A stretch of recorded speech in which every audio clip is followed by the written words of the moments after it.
What if there's all types of resources to help you pick up the pieces, especially if you have experienced loss as a woman? I'd like to welcome Michelle to the Design Your Legacy podcast this lovely morning. Welcome, Michelle. Hi, how are you? Thank you for having me on, and I look forward to chatting with you. I've enjoyed already what we've been chatting about. It is my pleasure to host you and to break the ice with the listeners. I believe you're joining from Orange County in the United States of America, California. Yes, Old Yeah. Town Orange. I live in a historic area. We are the largest small town in America, so it does still exist where you know your neighbors, and it's all tree lined. It's real beautiful here, so I love it. Yes, that's where I'm at. Yes. Well, I am excited about today's conversation. We had an amazing icebreaker regarding both the success that you have experienced, but also the journey that you have had to go on.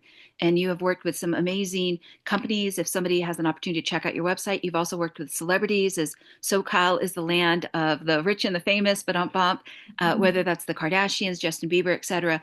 But in terms of breaking the ice, where would you like to start out the listeners and the viewers this lovely day? And then we're going to go to the list of questions. Okay, wonderful. Well, I'll give him a little background. I became a widow at age 50, started a business at age 51, but prior to that, just was not sure what I was going to do. And so I never expected to have loss so young. I know I'm not in my 30s, but I was in my 50s, and I planned on being married for the rest of my life and being a pastor's wife. So that was my background. And I was homeschooling children. So I was out, everything I had done in the past, as we talked earlier, was I worked in the nonprofit arena. And so I never had to think about for profit or making an income because that was taken care of. But to my deficit, my husband took care of me in all these ways, but it hurt me when I launched into the world of business and bill paying online, just things I did not know. So I in part was part of that 70% of widows whose husbands do everything. And I was very blessed, but at the same time, when as a pastor's wife, again, my whole support was my family, my husband, his vision, and then all that drastically changed in 2014. Um, have a very strong faith and who would lose their husband that's a pastor and who loves God and just not prepared for what I had to face at that time. So, Thank you. Thank you for that icebreaker. I know one of the things we chatted about in the preamble was the experience from a female perspective, not only to know that there's so many different types of resources that are complementary as well as paid resources, but also emotionally how a woman can not compartmentalize the loss in having to work through identity issues and feeling like, is her experience something that's in the back room of the house, and let's bring it forward because you're not the only one, and also the success story of what you have been able to do. But I think for context, it's an amazing introduction because it is a very real experience and we don't know, and a lot of times people won't want to ask because they don't want to pry. right, right. And I think it's important and it's okay to ask. I think you're so right. A lot of times we don't want to talk about the loss and because we feel it's going to stir up emotions, but at the same time, loss is very universal, but very personal. And so it gives the opportunity for the person, let's just say myself or another widow or a widower, the opportunity to talk about their spouse and their relationship and what led them to this because we don't want to forget that they weren't real, they were alive, they were our second half or you know in my case my spouse, my husband. And I think being a woman, we chatted about that, like you said, men. I have done so much research on this because when I first lost Eric, I never thought about the widows. I thought about the poor, I thought about the children, but never thought about the widows and what they experience. And widows have a tendency to be very quiet, but we definitely, like the whole thing affects us. I am no longer a wife, and I'm no longer, in my case, an empty nester. I'm no longer a pastor's wife. I no longer I'm no longer an executive director of a nonprofit. Like multiple things changed very quickly, where I think men speaking generally, can compartmentalize. That's why they can leave all their problems at home, go to work and have an effective day, where women are very different. We embrace the struggle. We feel the pain of somebody else, or if we had an argument or something like that, the stress of all that on our whole being. And so it definitely affects us differently. So I would say in a loss that does that. Yeah. So there's both the changing of the guard regarding the identity from that of a pastor's wife, and I know that you had 7 children, or you still do have 7 children, but also one of the points you made to me is that you still want to design a legacy, that it just doesn't end because the husband is no longer there. Right. Well, I think you learn to pivot.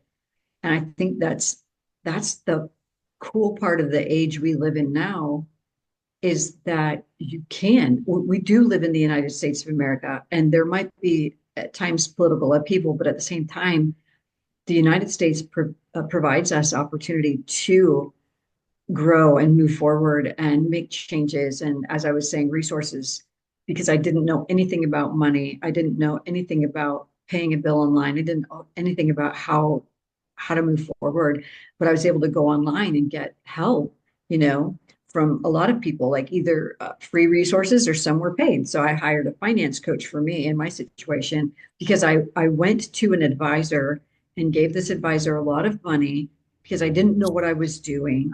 I mean, it wasn't a lot, but it was a lot to me, and lost a significant portion of that because he didn't necessarily understand widows and I didn't understand the language or what was really going on. And so I thought I went into a little bit of a tailspin and figured I have to learn the skills and, money and a legacy, financial legacy.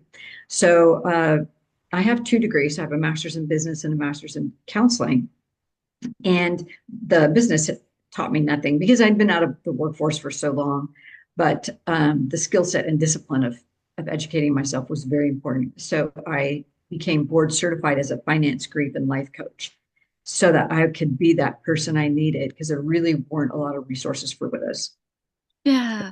Thank you again for speaking into that. And I know that we're kind of freestyling right now before we go into the list of questions, but I think that what you just shared is so important because not only in the future is there going to be something along the lines of $170 trillion about to be passed in the next, I don't know, Mhm. 5 or 10 years, but 70% of that are going to be going to women, whether that is succession, inheritance, those women are going to be widowed. There's so many stories that I have been, that I've heard firsthand, face to face with individuals where the husband passed away, the wife received the assets. She didn't know how to manage a portfolio regarding Wall Street um, products, whether that's ETFs or options, or she didn't even know the language, and that portfolio could have gone from 30 million down to 3 million before her children received it because Yeah.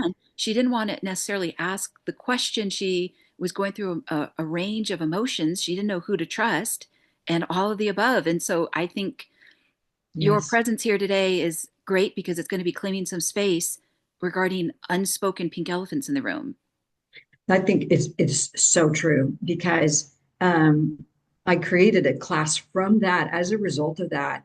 Because there's like you have these 2 circles and they cross over, and there's the old me and my old normal, and now I have to become this new normal. How do I manage that and embrace my new where I'm at?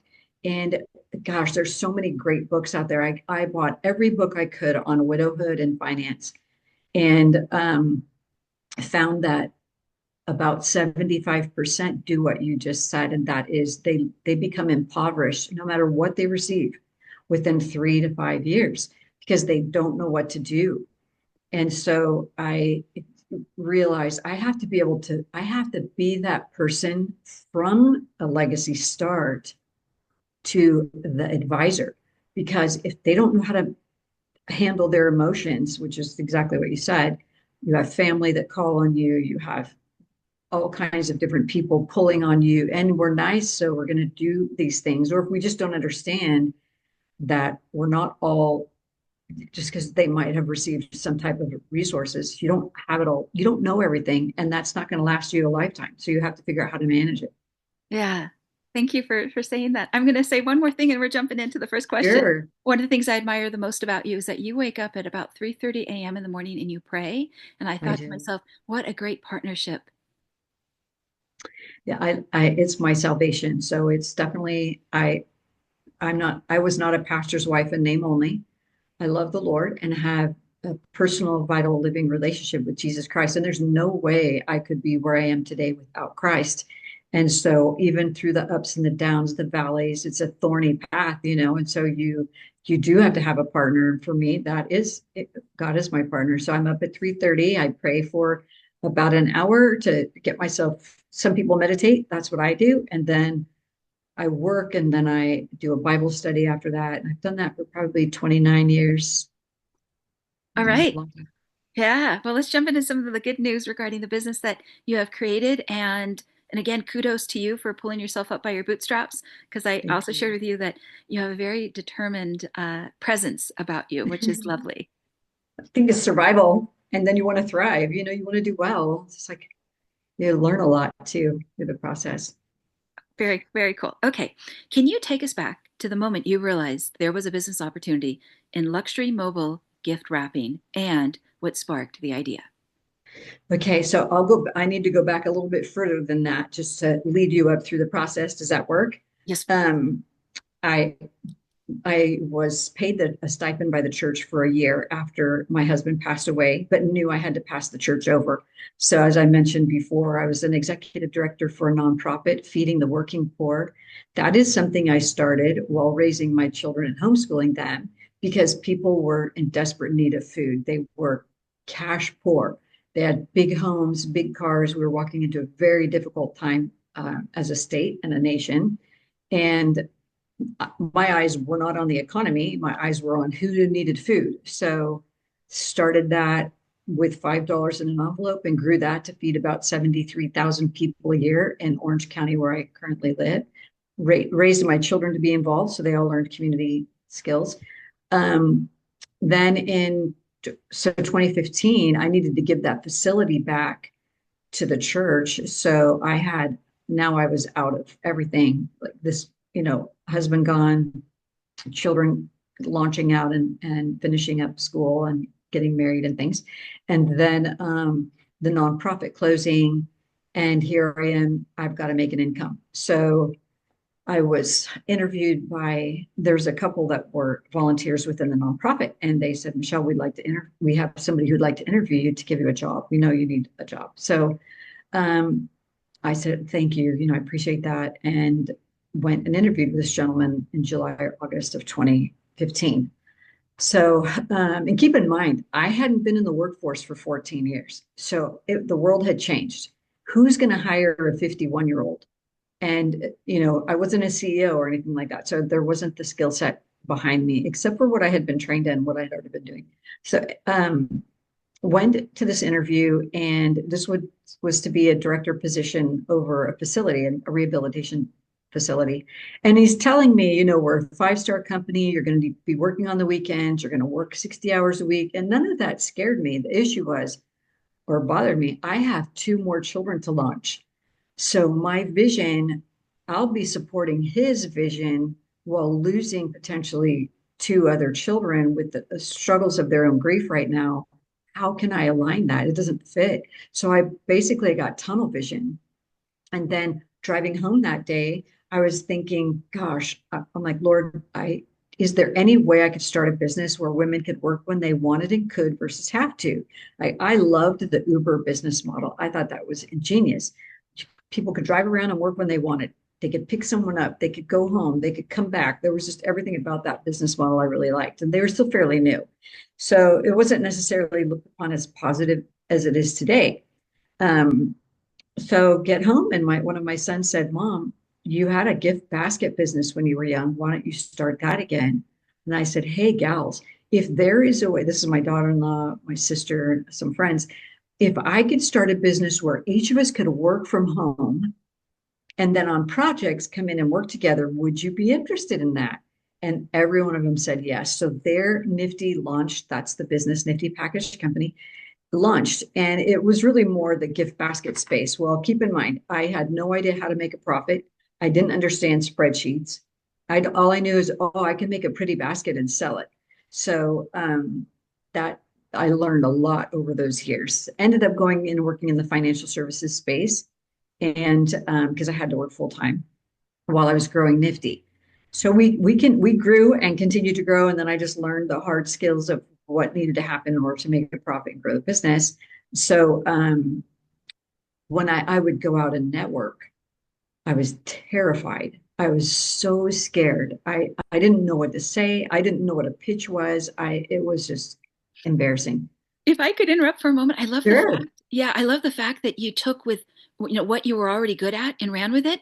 And it's so interesting to say that you were scared because I thought as a pastor's wife, you must have had like 10 plus, like, like 10x social skills, like on a scale of 1 to 10, like that social confidence was there, the social capital, like you could go into any room and because as a pastor's wife, a lot of times they're shaking hands, kissing babies.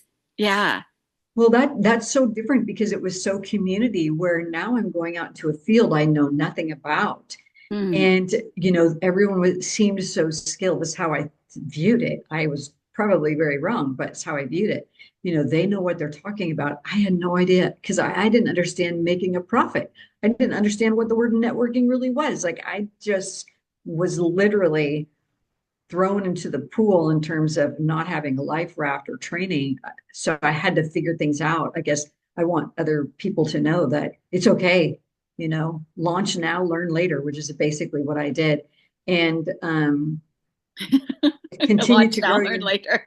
yeah, where women have a tendency to want to be perfect and their skill set, it's a hindrance. So it's definitely a hindrance to progress because I would never have made it. So started the gift basket side. We all learned to work remotely and skilled ourselves in that. So I was made fun of a little bit by male business coaches. Now I love men. I have, three biological sons, and I think men are amazing. But I thought, you know what? I can do this. We as women like the idea, so I think I can make it work. That's just, I have a dream side. I have an optimistic side that's far beyond what it should be. But we kept pressing in and making it work. And then so now I'm working full time in the financial services space. And I'm praying early one morning and I see that my van isn't being utilized all the time. I'm thinking, okay, I use it to pick up supplies, I use it to make deliveries, but it's just sitting there. And so I wonder if I could do something with that van. I thought I already make gifts. I wonder if I could wrap gifts. Like, does anyone wrap gifts? Could I drive around and wrap people's gifts? And so I thought, you know what? It's an idea. I'm running with it. So I put up a web page and I got a call within about 4 or 5 days from a current client. And he said, Michelle, I hate wrapping gifts. Can you come wrap my gifts? And so I went over to it. He's so kind and patient. He's still a great client today. I wrapped every gift and I was so excited. I like, I'm done. I stepped back. I forgot to label the gifts. So I had to unwrap and rewrap every gift, but I learned SOPs, standard operating procedures, by doing that. Mistakes not to make. But that's what sparked the mobile gift wrapping side right then. That was 2018. Yeah, I think that's wonderful. And kudos to you for having that side that still dreams. Because anyone who is listening, there is, if they still have that spark inside of them, then it's good for them to hear that, especially as I transition to the next question. You then got to a place in your business where you worked with A-list Hollywood clients. How did you land your first celebrity client, and what changed for your business after that? Well, up to that, so that happened when I put up the web page in 2018. We received several calls, and we did onesie twosie gifts, or 5 or 10 or 25 gifts, and began to skill myself in gift wrapping. Then in March of the next year, 2019, at that time, we were utilizing Instagram and Facebook, putting up pictures. I'm not a big fan of social media. I just didn't really understand it. But I did put the pictures up. So we got a call from Too Faced Cosmetics in March and asked if we would do a design. They're a little edgy brand, makeup brand. If we do a design for them, and did the design, and they loved it, and they said, "Would you do a 400 gift fulfillment project?" And so now we started working in terms of training and getting really good at what we did. We've got about 1 million hits on Too Faced Cosmetics for that job. And gosh, that really launched us into bigger jobs on the gift wrapping side. And then we continued to grow on the gift basket side. So, and end of summer of 2019, I get a call. Okay, keep in mind, I did not watch TV. Now I do watch movies, but I have no TV in my house. So I really don't know who anyone is in the entertainment world.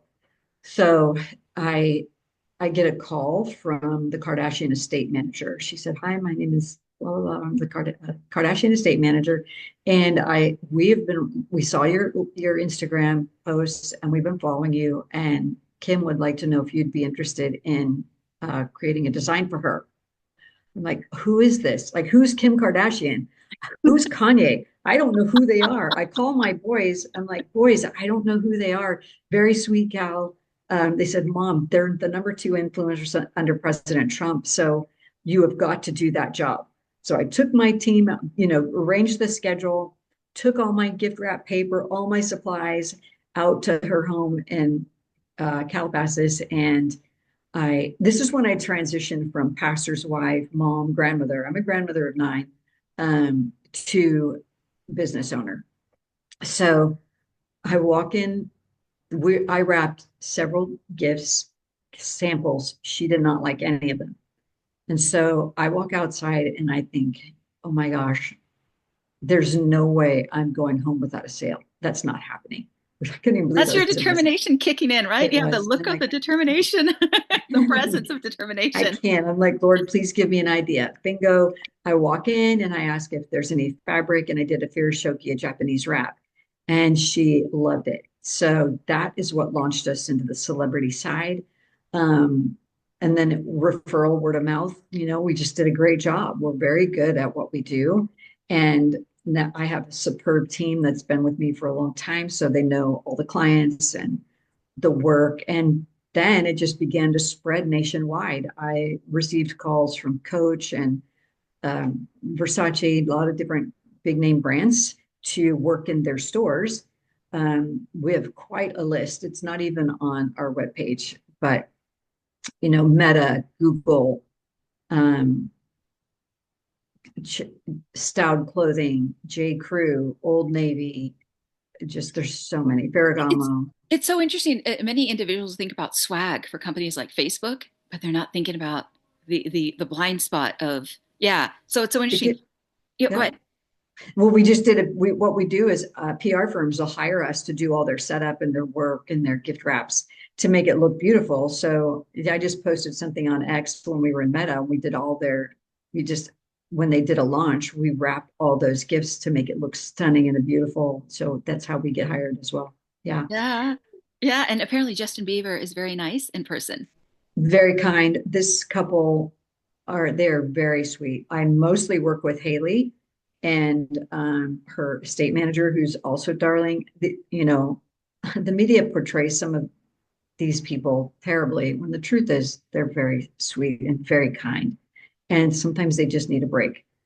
Their team actually prays for them every day. Yeah. Well, when somebody gets into the spotlight, it's like it just opens up other people thinking they have consent to have opinions and to share those Yeah. opinions openly in today's day and age. I'm like, give them a break. They're so young and they've been through so much. Just and they're so sweet, kind. Like, yeah. Yeah. Okay. So, what, in terms of elements, transforms a simple gift wrap into that luxury experience? Well, I think there's a couple things. It's interesting. There's a lot. You can find all these beautiful pictures of gift wraps, and people sell gift wrap paper. But the truth is, the quality when you get it is very different. So we use very high quality, direct from a manufacturer. We do a lot of the design work ourselves. We print on very high quality paper.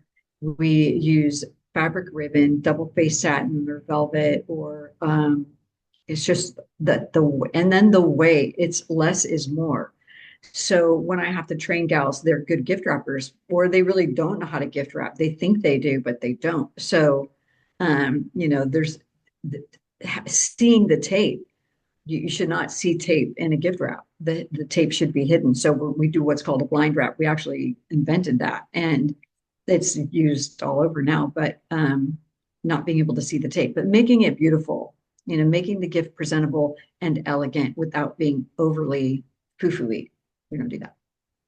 Thank you for sharing that. Because I think a lot of times people don't know. Obviously, they figure, what they see online initially is like it. It's But a there's, picture. yeah. But when it comes to the luxury space, because I've had an opportunity to work with Milton Pedroz at the Luxury Institute, when we're talking luxury, it's like the fine details and the Yes. presentation and it's got to be refined. And then it just changes up everything because it's yeah, when it's done well, it leaves somebody speechless. It's like watching somebody play the piano on one of those television shows. They're like a prodigy and you're like, wow, Mhm. they just took something so ordinary and they made it extraordinary, and again you're just left speechless.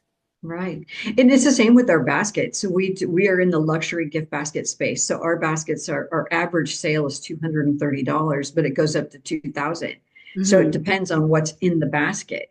Well, we put handwritten notes, beautiful ribbons, beautiful food, beautiful drinks, whatever it is that somebody wants. Is that what makes it emotional? It is. And I think, we did a test in the beginning, and I don't think enough people do this. I think they think about it, but they actually don't do it. And that we purchase gift baskets from all over the US, the top in the field, and their notes were underneath the UPS label. They look really beautiful when you see them online. Our goal is to be phenomenal, you know, when the person receives it, whether it's a gift wrap or a gift basket. Like we want them to go, wow, that was incredible. That's what we're looking for. We like 5-star reviews. Yeah. Yeah.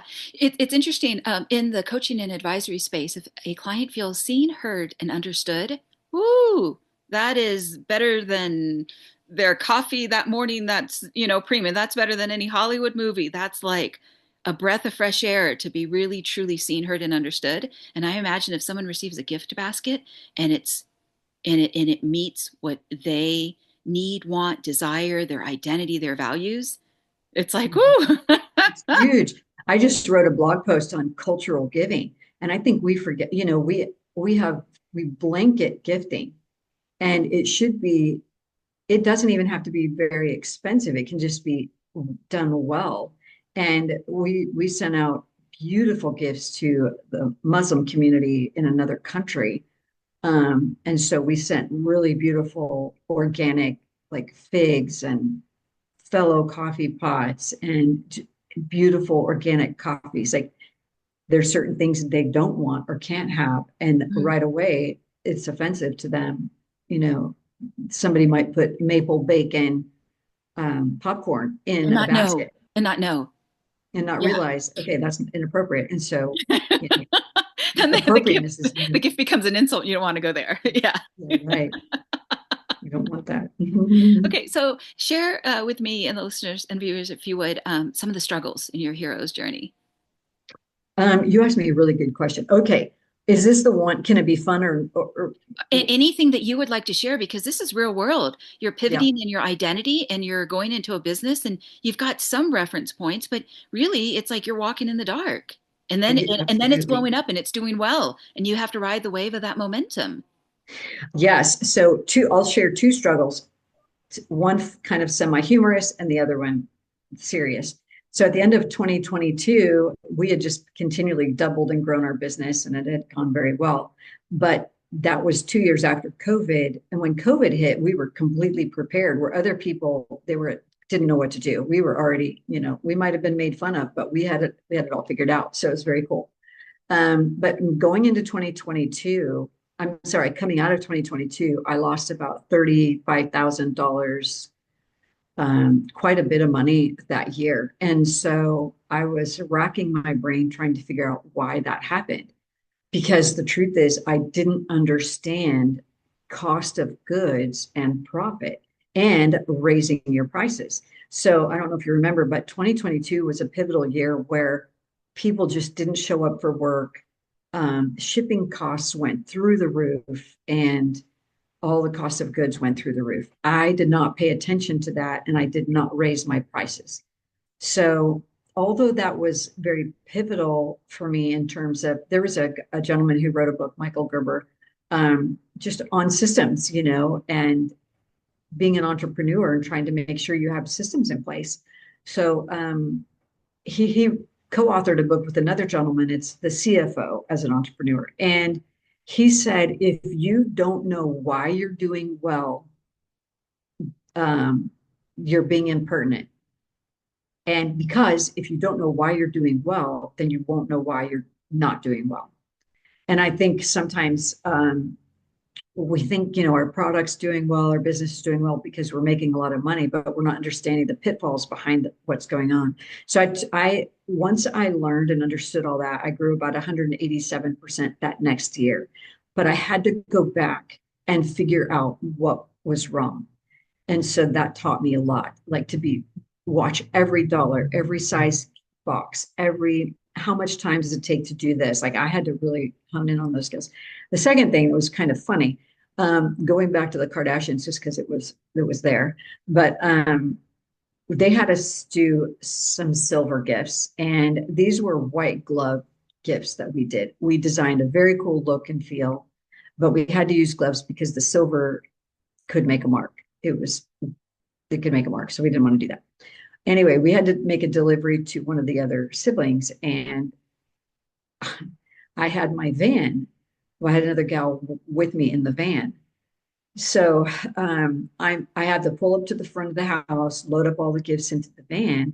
And when I'm coming out, I didn't see this big rock pillar. A lot of the houses in the early 2000s created the stacked pillar.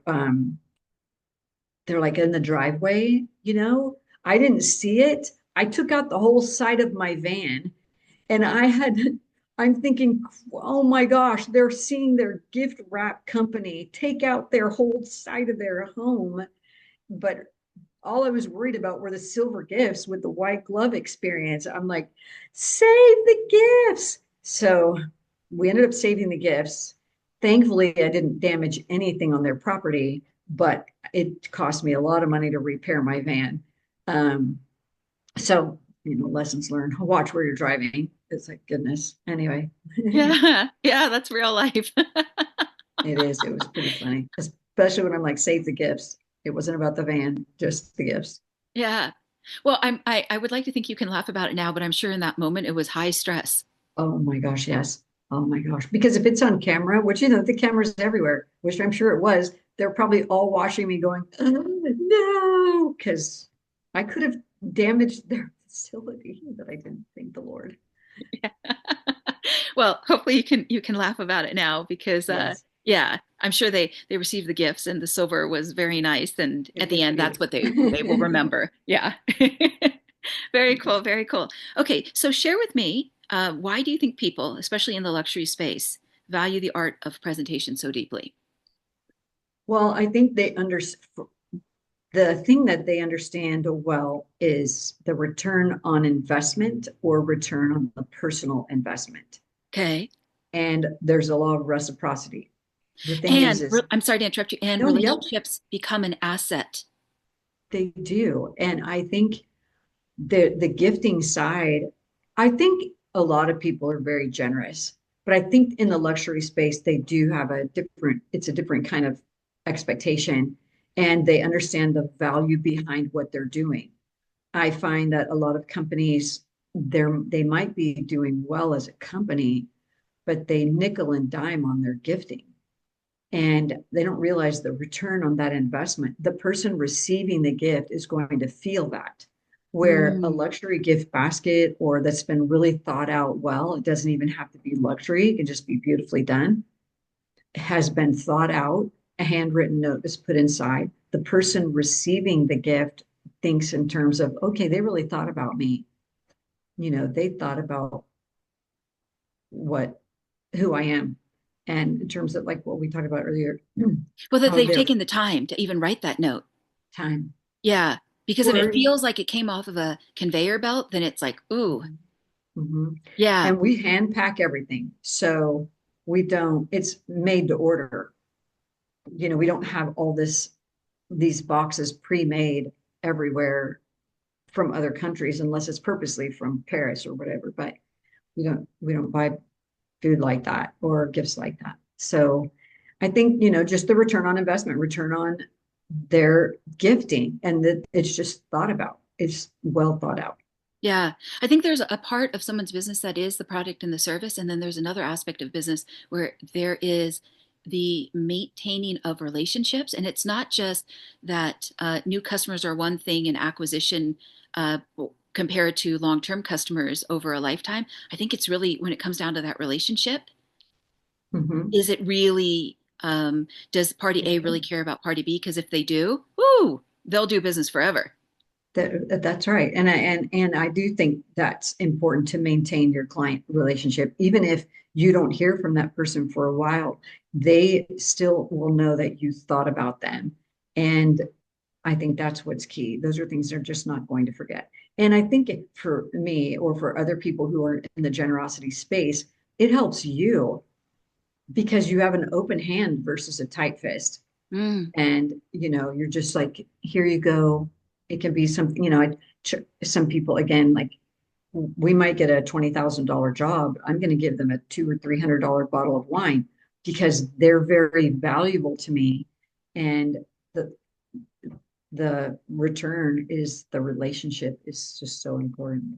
Yeah. yeah, yeah. There's an art to relationships, but one kind of learns that over their lifetime. They don't know that necessarily going in, and college and university don't teach that.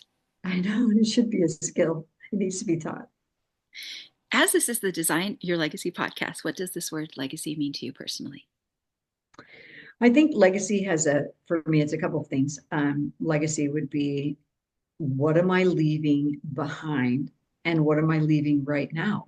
The legacy doesn't have to just be at death, it can be currently. So for me, I have grandchildren, and the legacy is, when I spend time with them, what do they feel like when we're apart? How do they think of me? So the legacy is that we do the same thing all the time. How did your week go? What was good about the week? What was difficult? Where did you fail? We have word of the day. Like, the legacy doesn't have to just be finance either. It can be, who you are and how they feel when they're with you. So I think, and then, does what I say line up with what I do? And did I do that? Let's just say I have passed, what legacy did I leave behind in terms of every area of my life? And, those are the things that are important. So, yeah. Yeah, I love that answer because I think there's an aspect of who one gets to be as well as what they do. So obviously, you are role modeling a woman in a business, in a company of being proactive and also claiming her space, but also who you be when we spoke about that word determination, that life might throw all types one at one's way, and then how do you navigate that? And emotionally as well as with one's actions, because you still have to wake up every morning and decide, what am I going to do today? And the Mhm. default could be nothing. And so if you choose to sparkle and be courageous, then even something like that, they see the fruit as well as the process. Exactly. Because I think we forget about that fruit. I think, unfortunately, companies do it on a regular basis. They might have their core values out there for the world to see, but their staff doesn't believe in it. And the way they treat people isn't aligning with what they say their core values are. So I always keep that in mind. Um, be who you say you are, like, in your decisions, and with your team. Are you the same person with your team that you are with your family? Like, are you two different people in public and in private? Like, there's so much of a legacy that is important, to leave. Yeah. There was an associate that said something to me that was very insightful recently. They said to me, Angelina, when somebody designs a legacy, it's almost like a portal that they go through because all of a sudden the stuff that they didn't want to think about now comes to the surface. And Yep. oh, It's so true. It's so true. Or when you've had big failures in your life, you're like, okay, is that really who I want to be? Is that really what I want people to say and think about me? Oh my gosh, if I were to pass away today, then what? mhm. Like, so it really makes you think, like you said, about when I was facing loss, when Eric, he had a saddle pulmonary embolism, which is actually what eventually took his life, although he had cancer for 2 years. um, what you're when you're with that person, you're thinking thoughts of what about me? If something happened to me, what am I doing and leaving and saying and being, which is kind of like what you said, a portal. It's quite Yeah, interesting. yeah. Well, I think what this associate meant was you must have clients and all this stuff must come up. And the answer is, well, yes, because the final destination is that legacy. But what comes up between A and Z Hmm. is the stuff that they may have, not thought was relevant. And all of a sudden, it's like, if you think about the metaphor of the iceberg in the ocean, that picture that a lot Hmm. of businesses like, or you see on the wall of sales offices, it's all that stuff underneath the water. Now it's coming up like Yes, yes. quietly in the back of their mind. It's so true. It is. So, what are a few scriptures that inspire you? I can do all things through Christ who strengthens me. Mm, And Proverbs 16:1 says, preparations of the heart belong to man, but the answer of the tongue is of the Lord. mm, And the reason that's important to me is because it's about the providence of God. And I feel like even though we suffer at times and things are difficult, there's purpose in that suffering. And I don't take that lightly. I think you've different denominations that don't understand that there is purpose in suffering. And, I wouldn't have a business, I wouldn't be able to hire women or teach women to have a side hustle that's actually very profitable, or, there's just a lot. I didn't ever think I'd be running a company. Um, and then for some of, I think I shared with you, we were approached by the White House in January of this year to design the new administration's gift wrapping because they send out a lot of gifts. And what an honor that was. I mean, I can't even imagine. Here I was the one approached, and is so thankful and so blessed because of the honor of the role. And so all the gift wrap that goes out, I designed, it's for the president, for the first lady, for the vice president, for the second lady, and secretary of state. And it's like, gosh, we were able to do incredible things. I would not have been able to do that if I was still married. Well, I think what you're pointing to is that certain doors open, but in the moment you're going, God, why are you making me I, suffer? And God mhm, might say back, well, because I'm going to elevate you to do things and to go places and to meet people. And I know even with the story of Joseph, God was there the entire time. It's right. like the line through the whole thing, like the red thread. It's absolutely correct. And I just, and of course, all things work together for good for those who are called according to his purpose. And that's Romans 8:28. And it's like, if all things work together, then there has to be this purpose. And even if I make a mistake, it's like Jonah and the whale. He kept trying to avoid what God was trying to direct him to do. And it didn't.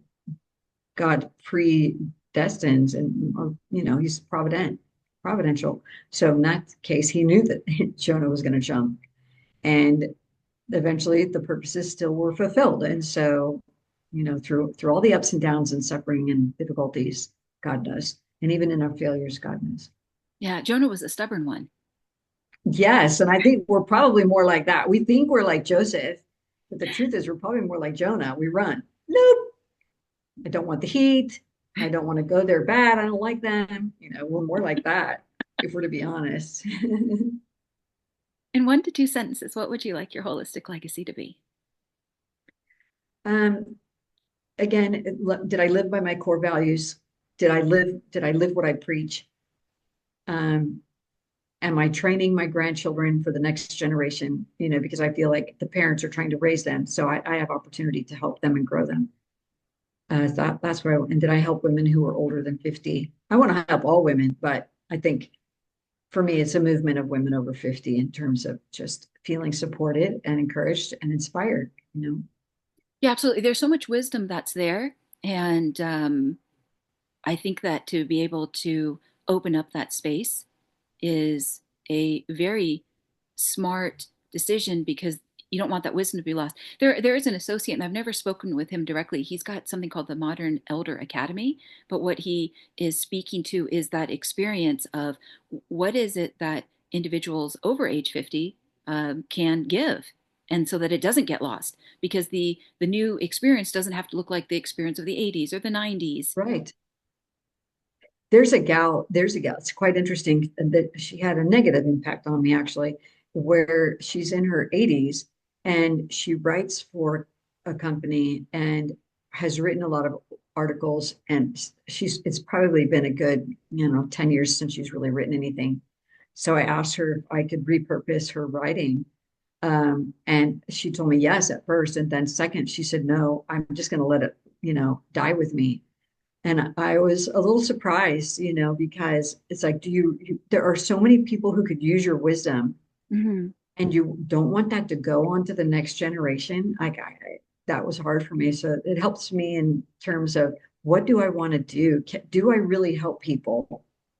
Is there, do I really help people in terms of encourage them and inspire them, over the age of 50? I want to leave a good legacy, and just exactly what we're talking about. And I think boomers, and I don't think all boomers are standing out on the sidewalk protesting. I think there's a lot of good things going on. They've got a lot of wisdom, experience, love.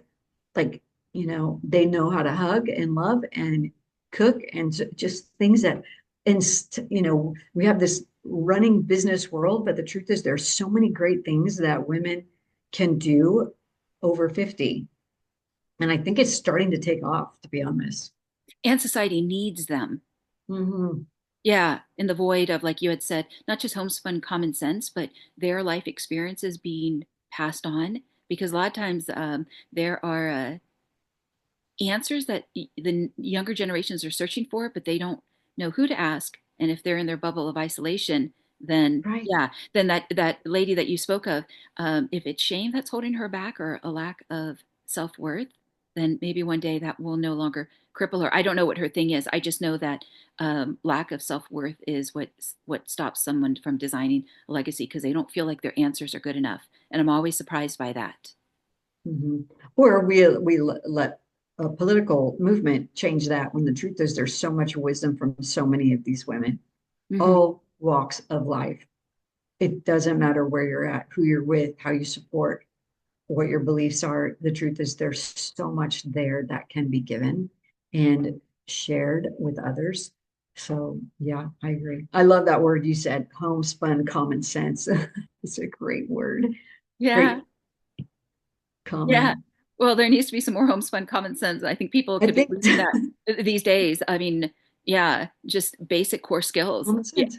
Yeah. Yeah.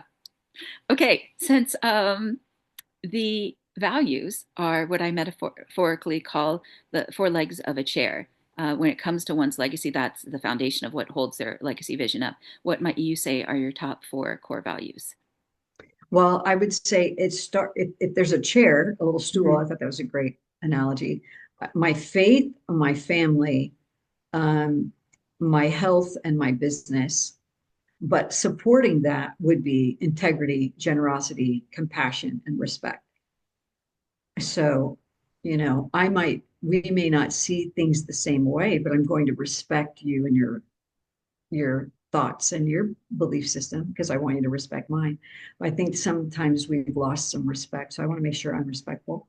And Mm. integrity, do I do the right thing? And if I haven't done the right thing, do I right wrongs? And walk in humility, because pride is it's a gift, not a good gift necessarily. And then generous. Am I generous? I teach people to be generous. So am I generous? Oh, that's nice. Thank you for speaking into that. And I think that answer is also so valuable. I mean, I asked my parents, what are your four core values? Because sometimes we don't know.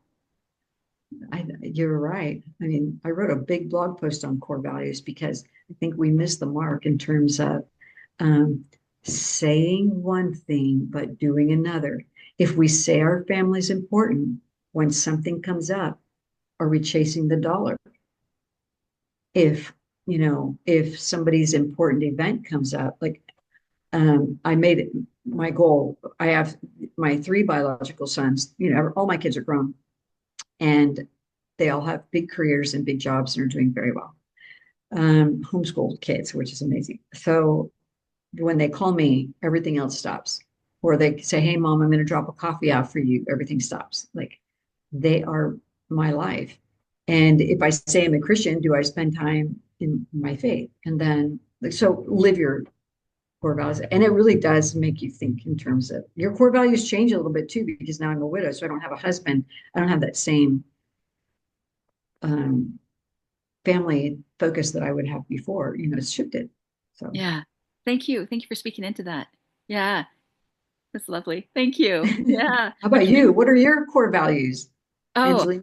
I think I shared this with you in our icebreaker. Beauty is a big part of it. Like my oh, you're putting me on the spot right now. Sorry. I'm sorry. I know that No, I can you don't answer. have to answer. And I was just speaking with an associate across the pond earlier this morning about, he said, what is your vision for your coaching and advisory practice? And I said, the vision is the simple statement of to turn ugliness into beauty every opportunity I have.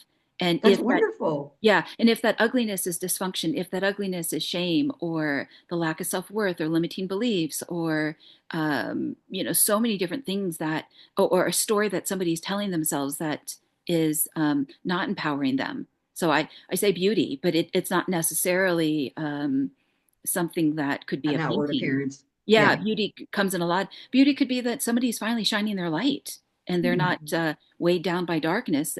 Sometimes the fog that someone feels like is not even their own fog, it's someone else's. So, yeah. I, That's a great point. so that's one Yes. value. Should I keep going on? Sorry. It's totally your time. You got right ahead. I didn't mean to do that. That's okay. I'm like, That's what? okay. What kind of impact do you want to make in this next chapter, not just for others, but for your own fulfillment? Oh, gosh, for my own. Well, eventually I would like to semi-retire so I could spend more time with my family. And then I like the coaching side as well, like you, like helping other women start a business and have some kind of financial resource and learn skills that they may not have thought they'd ever learn. Because, you know, with the business, it is an art. What I do is an art, and my team, the Nifty team. Yeah, if I could interrupt you for a moment, one of the things Sure. I wanted to bring up is if you're dealing with clientele that is willing to pay for a luxury product, what they're basically saying is, I don't have enough time, but I've got the money. So if I'm going to delegate the money to you, I need to know that you're going to do well with this and that I can trust you. And when you do honor that trust, whoa, that's it is never about the money. You could charge $2,000, $3,000 for that gift basket because they know that you took care of them and you took care of that goal and they just didn't have to worry about one more thing. Yep, that's true. One more Yeah. thing. Time is the biggest issue. Yeah, because to delegate to someone is one of the reasons why entrepreneurs want to wear 13 different hats because it's so hard to let go, knowing that if that other individual is apathetic and they don't care about doing a good job. It's a whole other thing is if they want to do a good job and maybe they just don't know any better. But if Mhm, they are apathetic and they just don't care, now you got to mhm. clean up after them, and that's a tough one. Right. Oh my Yeah, gosh, it is. yeah. It is. I think that's difficult in any business. And those are things you're going to have to battle, unfortunately. But, that's hiring is so important. Yeah. So, People and relationships are so important. Yeah, yeah. yes. So I would say on the last part of that, it would be definitely teaching my grandchildren. So I tease them that we're in home ec class when they're with me. So they learn to cook, they learn to work, they learn to count their money, they learn to like, I make them use spreadsheets, handwrite everything out. They're homeschooled as well, which is all of my grandchildren are homeschooled. We just had great success with it. So it's basically home ec, how to set a table, things that we used to know, but we don't. And these are basic skills, how to sit at dinner, how to act at dinner or lunch or whatever. But yeah, so I want to lead. I mean, that's for my future. I want to be able to keep teaching my grandchildren that. Yeah, I think that's brilliant. You're going to break out the Letitia Baldridge book shortly. She was the one that groomed Jackie Onassis. Oh, I did not know that. I'm going to have to look at that book. Yeah, I will send you the link since you're grooming them Oh, for fine table manners. love that. Well, just manners in general, I mean, they're pretty good. Their parents teach them well, but I can take it one more step. So that's the role of a grandparent is so different. It's not to see how great I can look in my 60s and 70s. It is, what am I doing with my family? How can I help? How can I serve? That's my grace. Yeah. Well, you're at a place in your life where contribution then becomes a priority because you don't have to necessarily be on that mouse wheel, but you're already, one of the things that happens that's a blessing when one gets older is they kind of know what works. So they don't have to work as hard. Now they can just Right. work smart. Yes. It's killing yourself in that for sure. That's so true. If you were to design a legacy that honors both your past and your personal dreams, what might that look or feel like? Let's see. That's a great question. It's a very personal question, and I know I'm putting you on the spot right now again and Yeah. again. Can you ask me that question one more time? Let me think through Sure. that one. If you were to design a legacy that honors both your past and your personal dreams, what might that look like and what might that feel like? Well, definitely leaving a financial legacy for my children, and my grandchildren. That's one thing. I would love to pass a business over to them, and you know, and also have just things that I'm leaving in terms of just resources. What are my resources that I'm leaving them? And again, going back to the values, and who was I who I said I was going to be? Hmm. And I also, there's another piece that I would love to do. This is just an absolute dream, but it would really be to create an area where widows could thrive in terms of an inexpensive like area where they can have a garden and they can have skills that they can learn. Because I think we're going to be hit pretty hard by the amount of women who will lose their spouses over the next 5 to 10 years. And it won't just be about money because there's going to be a lot without any money. And is there something like that? That has really been my dream. Because Getting chills as you're saying that. Keep going. yeah, I just feel like there's not enough for widows. Um, And then that's because I was trying to find those resources and there weren't any there. And I think again, it goes back that they're quiet. You've got a lot of children's resources, a lot of money goes into taking care of families. I mean, I know a lot of things get exposed, but at the same time, there's financial resources. There are resources and the impoverished and poor. And I just think the widows are somebody we just don't think about, and yet we should honor them. So it would be something cool where they could like work and even like have a little Etsy shop in their, I don't want to call it a village because that's kind of lame, but something like that where it's cool, a cool factor, you know. Well, what you're talking about is a reason for them to wake up, but also what you're talking about is redirecting energy. Yes, there's a cool little place in Nashville, or it's Florida. I think it's Florida where my son and my daughter-in-law live, and they have this. It's like an indoor outdoor food court with all these little shops, and that's exactly what I would want to do, but for widows. Um, and then there'd be classes and things. So it would be not someone who's going out and looking for another spouse because the widows are different. They don't do that necessarily. Yeah, so that would be a dream. That's a dream. Mhm. I think God's going to bless you, but that's just my own personal opinion. That would be amazing. Thank you. Yeah. Regarding that you've been taken this far and you have stewarded every opportunity and you've grown and you've grown and you've grown, and I think you're going to continue to keep growing. Regarding, yeah. Because I don't think I want to fully retire, but semi-retire, but to do something that's more purpose driven in that way, I would Mhm. love that. There is, before I ask the final question, Yeah. there is an interior designer out of Michigan. I can't think of what her name is. It's called, I think, The Established Home. And she's from the Mhm. Midwest. She's, I think, originally from Chicago, and she's partnered now with her daughter.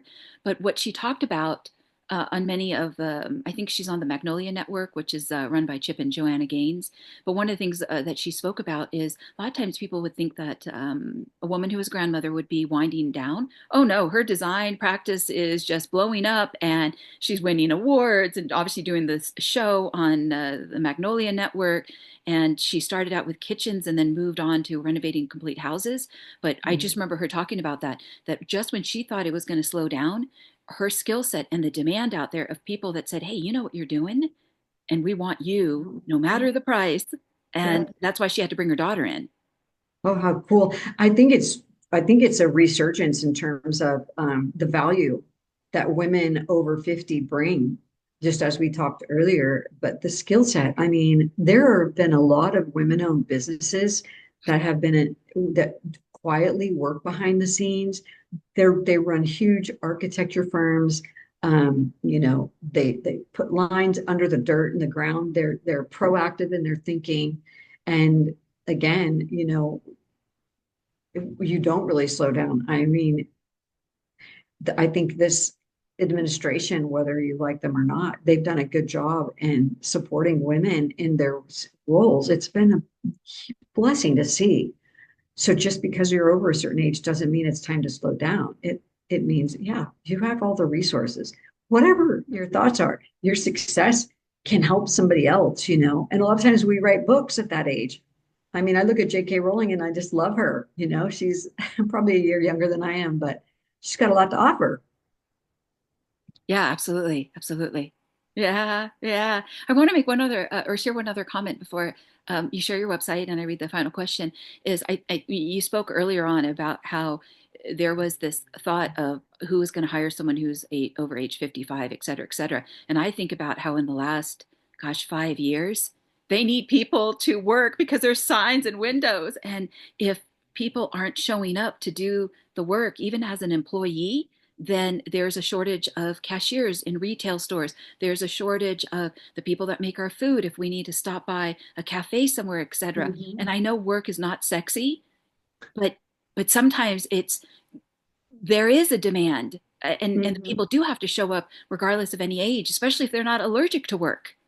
Right. As a boomer, yeah, and hopefully that there is fair compensation because I am aware that there are some of the most needed jobs to be filled. And yet, when at the end of the month, at the end of the week, do the numbers pencil out to support a decent lifestyle for that cashier in that retail store? Mhm. Yeah. I think that's probably part of the challenge in the state of California, but still there is work. And you're right, there are other jobs too. There's all kinds of great side hustle jobs that can be done. And or just going in like if I didn't have to think about how much I had to make or whatever, it would be fun to be a barista in a cafe, because I like talking to people. So and making coffee. I love that. And treats. I think that's really fun. So yeah, so I think there's opportunity for sure. Hmm. More Okay, so now than ever. okay. Before you share Okay. your website, final question. What do you wish your future grandchildren or great grandchildren knew about who you are, not just what you did? That I love them and that I inspired them and that I cared for them and I taught them and trained them. Yeah, that they have skills, Beautiful, practical skills, and that they know I pray for them every day. beautiful, beautiful answer. What's a good website? Okay, so there's two websites. Niftypackage.co is the gift basket gift wrapping site. So, and then my personal brand site where they can be trained. Someone can learn how to run their own business and mobile gift wrapping business and be profitable. That's michellemhensley.com. They can sign up for a free book. I would be happy to ship that to them. And there's also a YouTube channel where I bring on great gift wrappers that are world renowned and known all over the place, and plus women over 50 who have sold businesses or run successful businesses currently. So, yeah, Very they cool. can email me or call me directly for anything. Wonderful, wonderful. I would like to take a moment to thank you before I read my closing paragraph. We started out today's episode with the intention of what if there are all types of resources for you to pick up the pieces, especially if you have experienced loss as a woman. And I think we have fulfilled that business promise today. And I think some of the great key points that you brought up was about, your journey utilizing social media, finding yourself working with companies like Coach and Versace, understanding the return on the personal investment regarding relationships, and also that you spoke of your values that in terms of the four legs of the chair, it starts with faith, family, business, and health, but there's underlying also values that support that, like you spoke about respect, etc. And also the amount of spouses that are going to be coming forth demographically, and that is a niche to speak to and to serve and to cherish and to remember because they are quietly there. Yes, that's great. Great statement. So thank you so much for your time, and My gosh. it's been a real Thank you, pleasure to host Angelina. you. You're a treat. It's been great chatting with you. Thanks for having me on. Wonderful. In closing, I'm Angelina Carleton, the hostess of the Design Your Legacy podcast, as well as the founder of Legacy Planning, a boutique advisory firm based out of Beverly Hills, California, USA, but international in those I get to coach and consult. I hope to dive deep into subjects that can help a person define, develop, and execute their legacy, and continue to scour the landscape for those who can be great resources to every dimension of your legacy. For many listeners, there can never be enough education and preparation in the moat around your castle. Whether you find yourself with new wealth or generational wealth, may the content on this channel be an anchor in any storms ahead. We do our best to provide original content for your intellectual and emotional curiosity. If you're tuning in today on Apple Podcasts, Spotify, Amazon Music, etc., please remember to rate and review, share with your family and friends. It's been a real joy this lovely day to host Michelle. So thank you so much for joining us. And thank you, Thank Michelle, you. for speaking into your legacy.